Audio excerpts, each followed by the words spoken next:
Hello and welcome back to Diary of the Next Teacher, navigating the world of wellbeing. I always forget to add that bit on when I'm talking about the title of my podcast, so I remembered today. I'm also delighted with myself that this is the third episode in a row. I've managed to get one out every week, so that's a win for me. Thanks so much for listening to the previous episodes. Again, more downloads than I expected, so I'm really glad that you're here. So, like I said in the previous episodes, what I plan to do is start talking about some of the things that I've been learning since I've left teaching. I'm also sorry if you hear footsteps from the dog or shouts from the cat. I'll try and make sure they're quiet. But if you're watching on YouTube, you might get a glimpse of beautiful Teddy the Chow Chow. So yeah, I had some messages as well about different things. One that stuck out to me most was, like, I want to do my own thing too, but where should I start? I don't know where to start and things like that. So again, like I've mentioned before, it's definitely something that you can, explore through coaching. But my advice would always be, start with your timeline. So whenever you're going to start your new thing, make a career change, whatever it is, it would be timeline would be the first thing. So initially, when I was leaving education, I had a coach. I think I've mentioned this before in some other episode, and the timeline I gave her was like, okay, in 3 years I'll have saved up enough money to be able to leave. And then she was great and just being like, okay, so tell me why you've chosen 3 years, and I'd say the reasons. And then eventually it starts to become clear that the timeline can maybe be less than you initially expected. So I kind of realised that my first timeline was more or less kind of fear-based, like I need to save up so much money to do this and that, where it wasn't like that in the end. It was maybe, I think it was actually a year after I did it, a year rather than 3 years basically. So the timeline came to be, I'd already signed up for another year at school, and then because I'd worked out all my finances and everything, another opportunity came at the right time and I was able to take it earlier than expected. So yeah, timeline is the first thing. When people always say like 5-year plan, or what's your 5-year plan, or where do you see yourself in a year, those kind of things, you can answer those questions for yourself, not for anyone else or in an interview or anything like that. Really, where would you like to be? And I had breakfast this morning with a friend, someone else who's also left teaching, and it kind of popped into mind about, we were talking about different things and what it feels like and the timeline, and it was just one of those things like, what is it that makes your soul happy? What is it that comes to you and you feel really energized with? Chances are that's connected to something that you could be doing. So even if it's something that you've never done a course in, or you've not read any books on, it's just something you really enjoy, you maybe watch videos about it or whatever, you can even start there and think about, right, if this was the way I was going to go, how would I be able to make this my work? And again, there's probably a crossover period in your timeline where you do both, two things at the same time, until you're able to cross over. So that's what I did, and that was part of my timeline. So again, thanks so much for that message. It really gave me something to think about, and my cat moving the camera gave me something to think about, and yeah, a good talking point for the podcast. So because the title is Diary of an Ex-Teacher, cat's gonna knock over a jug, I wanted to also share some of the things that I've been doing this week. So when I'm recording this podcast, I woke up this morning, I don't know, for some reason I was like, I'm going to put on makeup today. I don't often put on makeup unless I'm maybe going somewhere or have a conference or whatever.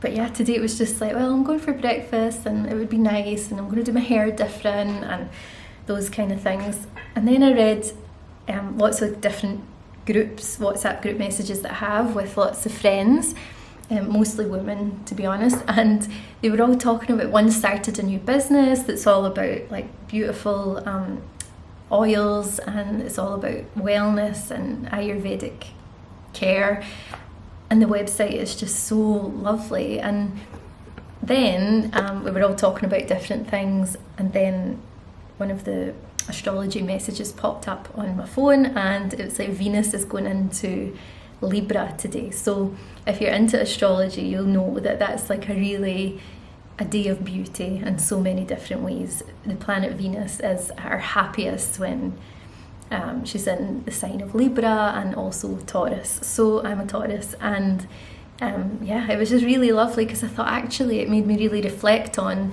the friend that I met today. We had beautiful conversations about really lovely divine feminine things, and again, the groups of friends, I'm starting to catch up with everyone now. Everyone's coming back from vacation in summer. So yeah, I'm just really feeling the feminine flow today, and it's lovely. So I thought this would be a great chance for me then to talk a little bit more about the divine feminine classes that I've been to, and the books that I've read, and just basically touch on some of what I've learned about the divine feminine and how you can take that into your life, and if you haven't already, maybe start the journey of learning a bit more about that. So divine feminine was a phrase that I'd never really kind of heard before until I joined the Free Spirit Collective where I work currently, and there was some women's groups there. The women in those groups, and you might have been to like women's circles or heard of women's circles, things like that.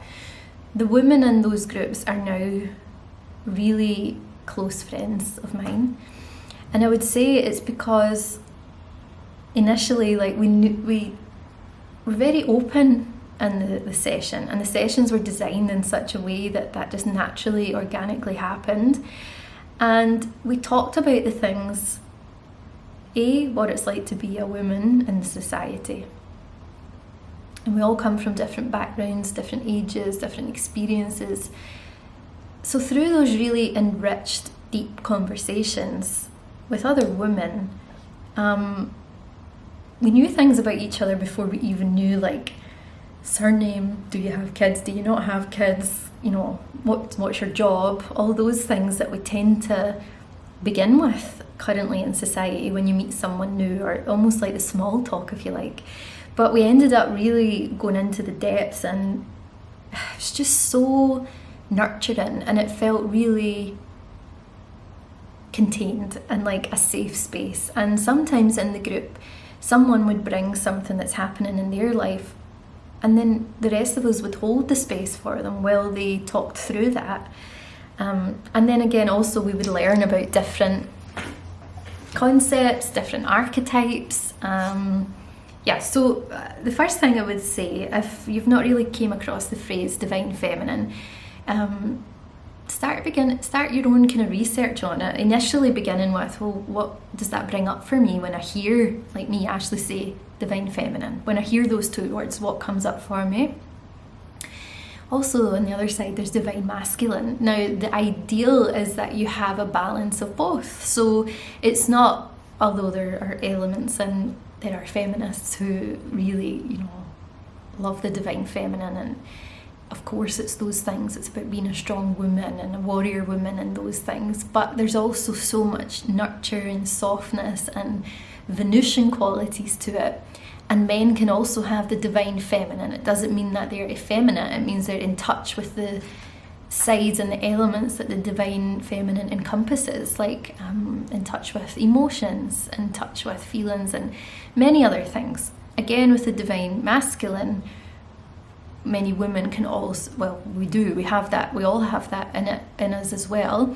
But sometimes maybe if you are hustling and working hard and being the hunter and those kind of things, it can maybe mean that the divine feminine, the divine masculine is being expressed more at the current time where you're at. So I think I hadn't focused on divine feminine in myself for a long time, and it was more about feeling and growing my intuition, getting back in touch with my physical body again. You know, I've been really in my head and in my mind and thinking, cerebral and questioning, and actually what I had to do, or I'm still in the process of doing, is heading back into the body and really being aware of what it needs, and you know, nutrition wise, health wise, movement wise. So I've spoken before about how I love yoga, and that's probably one of my more favourite things, but I'm starting to think about maybe going back to some Koya dance classes, which my friend runs here, you know, those kind of things. So Divine Feminine has definitely been a big growth spark for me over the last couple of years. I've got a couple of books that I want to recommend, but just before I do that, I wanted to mention that one of the things I've done this week connected to Divine Feminine is I was feeling kind of low on energy, so I started looking through some of the books that I have, different things, and you know, came across like peppermint oil, lemongrass essential oil, and I've been burning those with the candle, so the smell is around my house. I've got energizing incense, and then I had a bath with some green tea in it and different things. So for me, because you know, a bath is a really comforting, like relaxing thing, but I infused it with some energizing essential oils. So that's just a little nod to the Divine Feminine. It's, to me, that was a really lovely way of trying to bring energy more energy to the forefront of my mind and into my conscious. So that was quite a nice thing to do. So yeah, if you're interested in learning more about Divine Feminine, one of the books, now I don't know if it'll show up in the camera properly because I don't know if it'll be backwards, probably is because of the way I've got it, but it's called Goddesses in Every Woman, Powerful Archetypes in Women's Life, and it's by Jean Shinoda Bolen. This book is just like, this is what we started with in Divine Feminine. So we were looking at the feminine archetypes. So you'll recognise some of the names like Athena, Hera, Persephone, you know, so goddesses.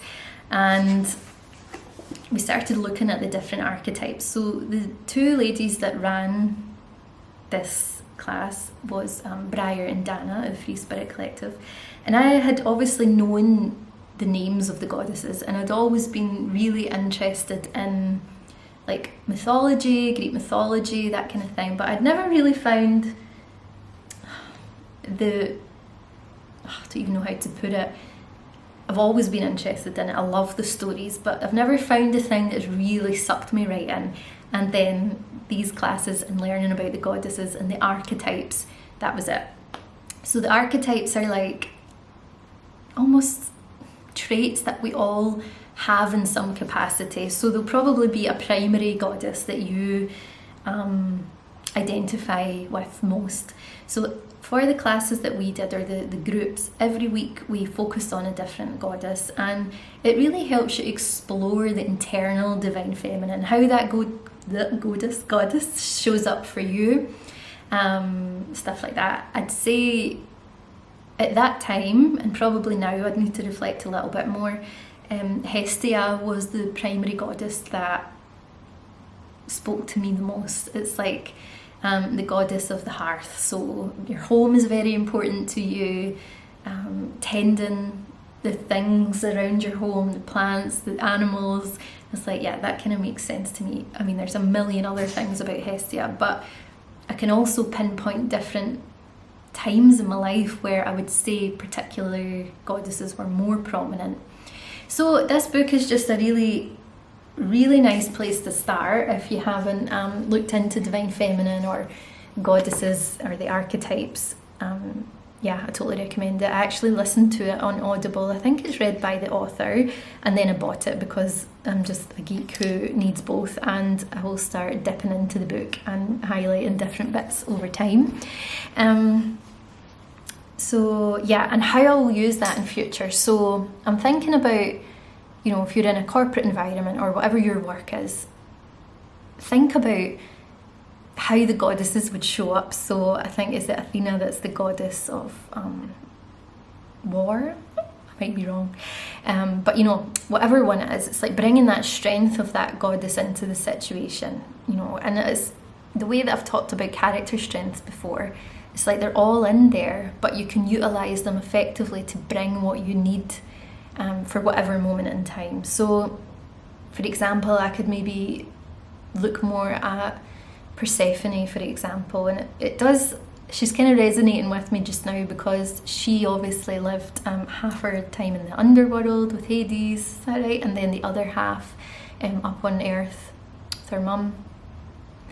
And I really love the idea of living between two countries. Like, that's the thing that keeps swimming around me just now. So, you know, there's maybe something for me to look in back at Persephone again and read the chapter again and start thinking about what does that mean, and maybe bringing her more to the forefront. So yeah, there's loads of different ways that you can bring the archetype into your daily life.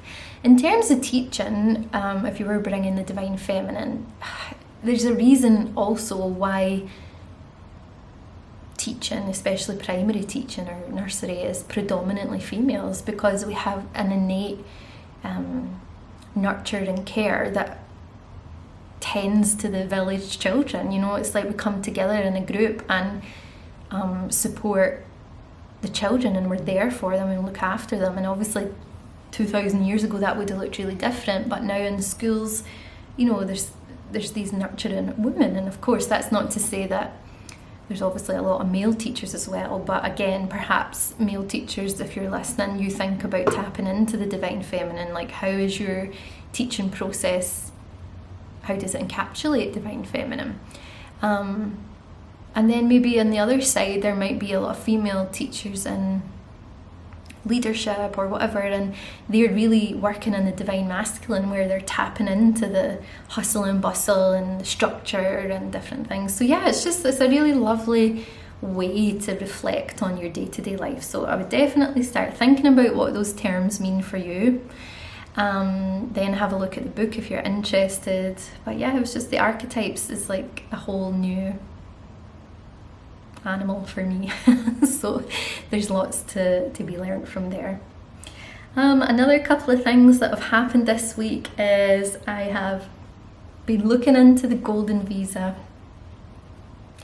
process in the UAE, and I'm excited. Like, I'm trying to turn the nerves into excitement, because it would mean the world to me to be able to have a golden visa here. So I've spoken with someone about it, the documents are in, so inshallah, let's see if it comes through.